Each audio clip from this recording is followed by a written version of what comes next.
तो चलिए आज डाइसेक्ट करते हैं एक जबरदस्त एक्शन फिल्म की कहानी को परत दर परत। कहानी है एक मॉल की जिसे हाईजैक कर लिया गया है। अंदर हैं 250 बंधक और एक अकेला सैनिक जो वहीं फंस गया है। तो जरा सोचिए, क्या होता है जब 250 बेगुनाह लोगों की जिंदगी एक ऐसे सैनिक के हाथों में आ जाती है जो खुद अपने ही जख्मों से लड़ रहा हो। यही वो सवाल है जो इस पूरी कहानी की जान है। कहानी में सीधा एक्शन पर कूदने से पहले आइए मिलते हैं हमारे हीरो से, वीर से। देखिए, किसी भी सैनिक को समझना हो ना, तो जंग के मैदान से पहले उसके दिल और दिमाग में झांकना पड़ता है। और वीर के अंदर एक बहुत गहरा घाव है। हम उसे देखते हैं एक साइकियाट्रिस्ट के साथ जो उसे समझा रहा है कि एक पुराने मिशन में जो बच्ची मारी गई थी उसका जिम्मेदार वो नहीं है। ये सीन हमें सीधे सीधे बता देता है कि ये कोई टिपिकल एक्शन हीरो नहीं है। ये एक टूटा हुआ इंसान है जिसे उसका पास्ट हर पल परेशान करता है। लेकिन इसी टूटे हुए इंसान के पीछे छुपा है वीर राघव, रॉ का एक टॉप लेवल का ऑपरेटिव। मतलब वो जितना स्किलफुल और खतरनाक अपने दुश्मनों के लिए है ना, उतना ही जख्मी अंदर से है। और सच कहूं तो यही चीज उसके कैरेक्टर को इतना खास बनाती है। और बस यहीं से वीर की जिंदगी में एक तूफान आने वाला है। कहानी अब हमें सीधा ले चलती है उस जगह पे जहां वीर का सबसे बड़ा इम्तिहान होगा, ईस्ट कोस्ट मॉल। टेररिस्ट्स आते हैं और किसी तूफान की तरह छा जाते हैं। तेज, बेरहम और एकदम प्रोफेशनल। मतलब पलक झपकते ही कम्युनिकेशंस जैम, सारे एग्जिट्स ब्लॉक और मॉल के अंदर का हर एक इंसान उनका बंधक। उनकी प्लानिंग एकदम फुल प्रूफ थी। और बंधकों का नंबर कोई छोटा मोटा नहीं है। पूरे 250 लोग, 250 जिंदगियां जो अब उन टेररिस्ट के रहमो करम पर हैं। ये सिर्फ एक नंबर नहीं है, ये वो दाव है जो इस खतरनाक खेल में लगा हुआ है।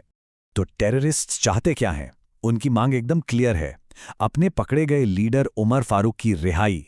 और यहीं पर कहानी में आता है असली ट्विस्ट। ये हाईजैक वीर के लिए अब सिर्फ एक मिशन नहीं, बल्कि एक पर्सनल जंग बन जाता है। क्यों? क्योंकि उमर फारूक ये वही आदमी है जिसके कारण वीर का पिछला मिशन फेल हुआ था। वो बच्ची मारी गई थी। मतलब वीर का अतीत लौटकर सीधा उसके सामने आ खड़ा हुआ है।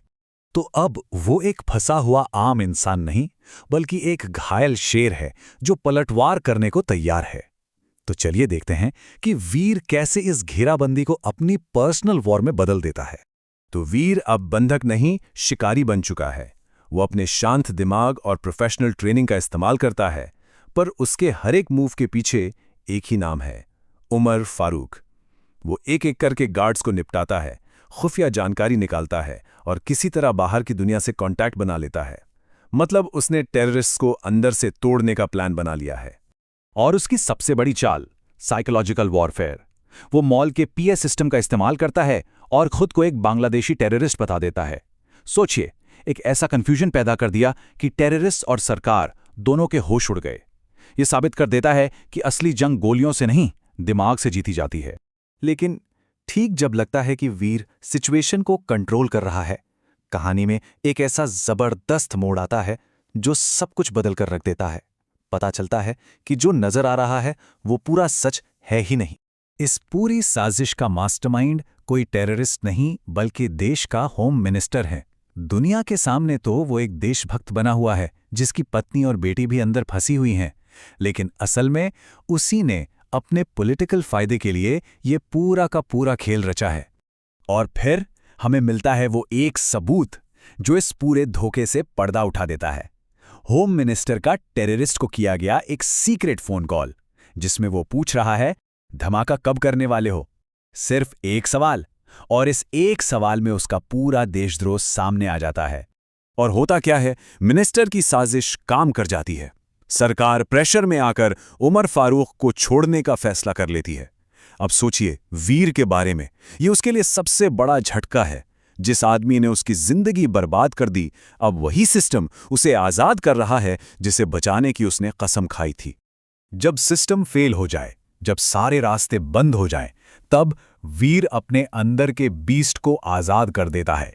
अब से खेल के नियम वीर बनाएगा।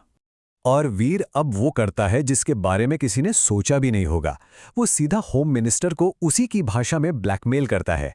वो मिनिस्टर की ही बीवी और बेटी को अपनी ढाल बनाता है और कहता है कि अगर उमर फारूक बाहर आया तो अंजाम बहुत बुरा होगा।